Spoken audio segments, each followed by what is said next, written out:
The city's blueprints were clear. Beneath this section of Belltown lay nothing but compacted earth and clay, a solid foundation for the streets above. But on June 12, 2012, a structural survey team's drill bit met resistance. Not stone, but the hollow percussion of old brickwork. Cross-referencing archaic city plans, they identified the anomaly: a decommissioned sewer overflow well, a relic from the early 20th century, sealed and forgotten. It was supposed to be empty. When the wall came down, the air that escaped was stale, heavy with the dust of 60 years. In the beam of a flashlight, against the far wall of the dry cistern, lay the skeletal remains of a man. He was dressed in the tattered threads of a flannel shirt and a nylon windbreaker, strangely preserved in the arid dark. In the breast pocket of the windbreaker, equally untouched by time, was a small, black Bible. At that moment, the case of the disappearance of Joseph Banks, the quiet farmer who had vanished without a trace exactly 20 years ago, was officially reopened. The morning of Saturday, April 18th, 1992, began for Joseph Banks as it always had. Before the sun rose over the Cascade Mountains, he was in his fields, the damp earth cool under his worn leather boots. A widower of 6 years, his life ran on the twin rails of routine and faith.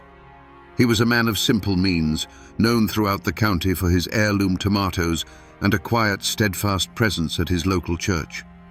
His daughter, who lived in the city, expected him for dinner that evening. He had promised to bring her a basket of his first spring asparagus. That season, however, he had a new source of quiet pride. In a rocky, forgotten corner of his property, he had discovered a small patch of wild orchids, a delicate purple-veined flower he'd never seen before. He saw them not as a product, but as a private miracle, a small testament to the beauty of a world he believed was divinely crafted. He pressed a few of the blooms between the pages of his worn King James Bible, a book that never left his side. At Pike Place Market, his stall was an island of rustic order amidst the chaos of fishmongers and artisans. He sold his produce, spoke with his regular customers, and exchanged pleasantries with the other vendors. Among them was a young, ambitious botanist named Felix Hartmann, whose stall of exotic plants was just a few feet away. Joseph, in his unassuming way, mentioned his discovery. He described the special flowers, their unusual color, their resilience. Hartmann's interest was immediate, though it appeared to be nothing more than professional curiosity. He asked where they grew, but Joseph just smiled, replying that some things were best left where God had planted them. By 2 o'clock in the afternoon, Joseph had sold most of his produce. He packed his empty crates into the bed of his Ford pickup, locked the doors, and pocketed the keys. The day's earnings, over $400 in cash, were in an envelope in the glove compartment. He was seen by another vendor walking toward the main arcade, presumably for a cup of coffee before the drive home. He was expected by his daughter at 6. The asparagus was on the passenger seat of his truck, but the sun set, the house remained dark, and the dinner grew cold. Joseph Banks never came home. Detective Lillian Price of the Seattle Police Department's Cold Case Unit stood at the edge of the newly opened well, the city's noise a distant hum above. Below, in the stark white light of portable lamps, her forensics team moved with a quiet, practiced reverence. The air in the cistern was a time capsule of its own, each particle of dust a silent witness to 2 decades of stillness. The bones were brittle, the clothes were dry. The Bible, carefully removed with gloved hands and placed in an evidence bag, was miraculously intact. The initial report from the medical examiner was a study in negatives. There were no bullet holes in the fragile fabric of the windbreaker, no knife marks scoring the ribs. The hyoid bone in the throat was unbroken, ruling out strangulation. There was a subtle fracture on the temporal bone of the skull, consistent with blunt force trauma, but after 20 years, it was impossible to say if it was the cause of death or a result of being placed in the well. The team swept every inch of the brick-lined chamber. No shell casings, no weapon, no signs of a struggle. It was the wall itself that provided the first clue. An expert from the city's Historical Preservation Office confirmed that the brickwork sealing the entrance dated back to a 1954 infrastructure project. But one section, a neat rectangle just large enough for a body to pass through, was different. The mortar was a slightly different color, its chemical composition decades younger. This wasn't an accident. This was a tomb, carefully opened and resealed. The first key questions began to form on Detective Price's notepad, each one a micro hook pulling the case out of the past. How did the killer know about this forgotten, unmapped well? Who had the skill to remove and replace bricks so expertly that the work went unnoticed for 20 years? And most importantly, why was Joseph Banks placed here with such care, as if being deliberately hidden from the world, while the $400 he earned that day sat untouched in his truck? This was not a street robbery gone wrong. This was not a crime of passion. This was a planned, methodical erasure. In 1992, the investigation into Joseph Banks's disappearance began with a textbook flurry of activity. Detective Mark Jennings, a veteran of Seattle's Missing Persons Unit, headed the case. His team canvassed Pike Place Market for a week, interviewing dozens of vendors and shoppers. They spoke with Joseph's distraught daughter, with members of his church, with neighbors he'd known for 30 years. The portrait that emerged was uniform and unhelpful, a man of impeccable character, a creature of habit, with no known enemies, no debts, and no private life to speak of. The pickup truck, found locked and undisturbed, was a dead end. The $400 in the glove compartment effectively neutralized the most common motive. Without a body, and with no evidence of foul play, the official narrative began to drift. Perhaps he had simply walked away from his life. Perhaps he had suffered a medical emergency in a city alleyway, his identity lost. These theories were comforting in their banality, but they rang hollow. As his daughter repeated to a frustrated Detective Jennings, her father would sooner leave behind his own hand than his King James Bible. But the early 90s were a turbulent time for Seattle. The city was grappling with the rise of grunge, a burgeoning tech scene, and a sharp increase in violent crime. The police department's resources were stretched thin. A case like Joseph's, quiet, mysterious, and lacking any clear evidence of a crime, generated no media pressure, no outcry from City Hall. It was a tragedy for one family, but for the system, it was just one more file in a cabinet overflowing with them. The investigation slowed from a run to a walk, then to a complete standstill. Within 6 months, the file, number 92-734, was moved from the active board to a shelf. Detective Jennings pursued other, more violent cases. The weekly calls from Joseph's daughter became monthly, then yearly, her voice losing its edge of hope with each passing season. The silence that fell over the case was not the result of a conspiracy, but of a far more common complicity: systemic neglect. The absence of a powerful advocate meant the absence of urgency. For 20 years, that silence held. It was more than just a lack of answers. It became a protective barrier for the truth. It allowed memories to fade, details to blur, and for a killer to walk free, shielded by the simple bureaucratic fact that the world had moved on. The case of Joseph Banks was not covered up. It was simply allowed to be forgotten. Detective Price began the slow, painstaking work of breathing life back into ghosts. Her team compiled a list of every vendor who had a stall at Pike Place Market in the spring of 1992. Many had died. Others had moved away, their trails cold for decades. But some remained, their memories now housed in retirement communities and quiet suburban homes around Seattle.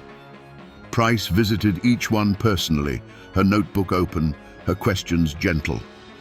The interviews painted a frustratingly consistent, impressionistic portrait of Joseph Banks's last day. An elderly fishmonger recalled the smell of the damp earth that always clung to Joseph's boots. A jewelry maker remembered his quiet, unassuming smile. They all said he was a fixture, a part of the market's landscape. Then he was gone. One witness thought she saw him talking to a younger man near the flower stalls, their conversation seemingly intense. Another was certain Joseph had walked off alone, heading west toward the water. Their recollections were sincere, but 20 years of dust had settled on them, blurring faces and softening the edges of the truth. Simultaneously, a junior detective was dispatched to the city's records annex, a climate-controlled warehouse where the paper trail of the past was laid to rest. He began pulling boxes of municipal documents from 1992, business licenses, vendor permits, tax filings. The task was monumental, a search for a single misplaced comma in a library of forgotten books. He cross-referenced the market's official vendor list for April of that year against the original witness statements taken by Detective Jennings. The name Felix Hartman appeared on both lists. His stall, Hartman's Exotics, was located just 2 down from Joseph Banks's. His original 1992 statement was attached, a single, unremarkable paragraph. He had seen Joseph packing up his truck around 2 p.m. They exchanged a brief nod. He saw nothing out of the ordinary. A routine check revealed Hartman was now the founder and CEO of Ethelgard Nurseries, a horticultural giant, a success story. But at the time, he was just another vendor, his testimony lost in a sea of similar accounts.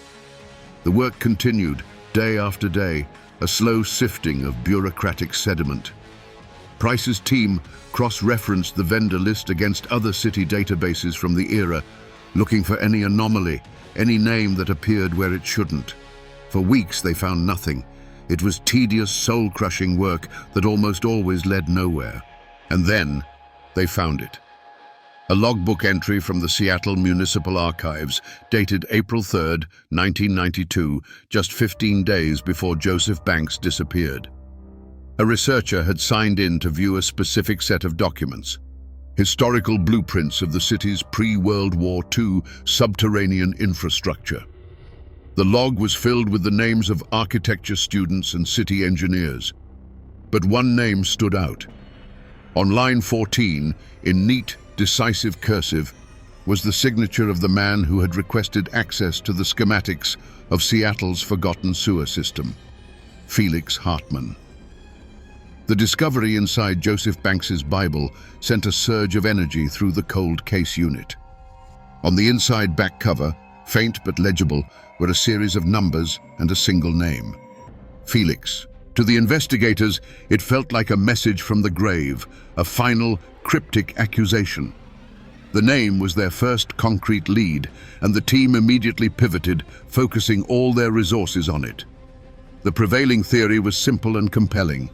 Joseph, fearing for his life, had written his killer's name in the one place he knew it would be safe. The name was run through every state and federal database, cross-referenced with criminal records from the early 1990s. The search yielded 2 promising candidates in the Seattle area.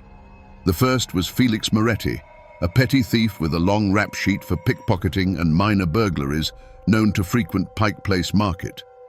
The second was Felix Johnson, a disgruntled market employee who had been fired for insubordination just weeks before Joseph's disappearance. Both men fit a plausible, if unimaginative, criminal profile. For 3 weeks, Detective Price's team pursued these leads with relentless focus. They built a comprehensive file on Felix Moretti, tracking down old associates and re-examining unsolved thefts from the market in '92. They located Felix Johnson, now a long-haul truck driver living in Tacoma, and subjected him to a grueling 2-day interrogation. He was hostile, uncooperative, and his story had minor inconsistencies. For a moment, the investigators felt they were on the verge of a breakthrough. It seemed the 20-year-old mystery was about to be solved by simple, old-fashioned police work. But the theory, so convincing on paper, collapsed under the weight of irrefutable facts. A check of county jail records from 1992 revealed that Felix Moretti had been arrested for shoplifting on the morning of April 18th and was in a holding cell for the entire weekend, a perfect, unassailable alibi. Simultaneously, a payroll stub from a timber company in Oregon confirmed that Felix Johnson had been working a full shift 200 miles south of Seattle on the day Joseph Banks vanished. The promising lead had evaporated into nothing. The two Felixes were dead ends. The investigation was right back where it started, facing a 20-year-old wall of silence. The name in the Bible, once a beacon of hope, now seemed like just another cruel riddle. With the false trail cold, Detective Price returned to the two items that had been with Joseph Banks from the beginning, the flowers and the numbers. While her team had pursued the wrong men, a separate request had been quietly working its way through the University of Washington's Botanical Forensics Lab. The 3 dried purple flowers, carefully extracted from between the pages of Genesis, had been analyzed. The lab report, when it finally arrived, was written in the dry academic language of science, but its conclusion was an earthquake. The petals were from a Calypso bulbosa var, Ethelgardia, the Ethelgard orchid. This was the legendary flower that Felix Hartmann had discovered in late 1992, the patented biological marvel that had become the cornerstone of his multi-million-dollar empire. But the lab's genetic analysis revealed a crucial, damning fact. The flowers from the Bible were not from one of Hartmann's cultivated clones. They were from a wild parent specimen, the original. Suddenly, the motive was no longer a mystery. This wasn't about a $400 robbery, it was about a biological gold mine. With this new focus, Price looked again at the spidery indentations on the Bible's back cover, 47.7721, -122.0914. For weeks, they had been treated as a code, a potential account number, or a phone extension. But Price, looking at them through the lens of a methodical, land-loving farmer, saw something else. She walked over to her computer and typed the numbers not into a codebreaker, but into a modern GPS mapping system. 20 years ago, they were a meaningless string. In 2012, they were a map. The coordinates resolved into a satellite image of a rocky, overgrown patch of land in rural King County. A quick check of historical property records confirmed its location, the far, undeveloped edge of what was once the Banks family farm. Armed with a warrant, Price and her team arrived not at a crime scene, but at an ecological one. The area showed clear signs of a massive, systematic removal of native flora, the scars on the landscape now softened by 2 decades of regrowth. A deep-scan metal detector swept the area, and near the center of the disturbance, it emitted a high, clear tone. They dug. 2 feet down, their shovels struck metal. It was a small, rusted folding trowel of a type commonly used by botanists and gardeners. It seemed like nothing, another dead end. But at the forensics lab, under high magnification, technicians found a miracle of preservation. The acidic soil had etched away at the metal handle, but in doing so, had perfectly preserved the faint ridges of a tiny, degraded partial fingerprint. The print was run through the criminal database and came back with no matches. But when it was cross-referenced against the archival database of business licenses issued in Seattle in 1992, they found a perfect match. The print belonged to a young, ambitious botanist named Felix Hartmann. The flowers provided the motive. The coordinates provided the location. The trowel provided the physical link. All 3 clues, left in a dead man's Bible, had come together to form a single terrifying picture. The full picture, pieced together from Felix Hartmann's confession and the irrefutable forensic evidence, is one of calculated deception. It began at 2:15 p.m. at Pike Place Market. Hartmann, his debts mounting and his career stalled, approached Joseph Banks not as a killer, but as a fellow naturalist. He feigned awe at Joseph's description of the wild orchids, and then, with practiced charm, he made an offer. He claimed to know of a rare fern species growing in an abandoned quarry just outside the city. He asked if Joseph, a true man of the earth, would care to see it. For Joseph, a man whose world was defined by the quiet miracles of nature, The invitation was an irresistible appeal to his only passion. They left in Hartman's vehicle, leaving Joseph's truck behind. During the drive, Hartman expertly steered the conversation back to the orchids, probing for their precise location. Joseph, trusting and proud, spoke of the rocky patch on the far end of his land. He may have even jotted down the coordinates on the back of his ever-present Bible, a simple navigational note for himself that Hartman observed with keen interest. The route Hartman took, however, was not toward any quarry. It led them down a series of disused service roads to the isolated, overgrown plot of land where the forgotten sewer well was located. Here, surrounded by nothing but trees and silence, the pretense evaporated.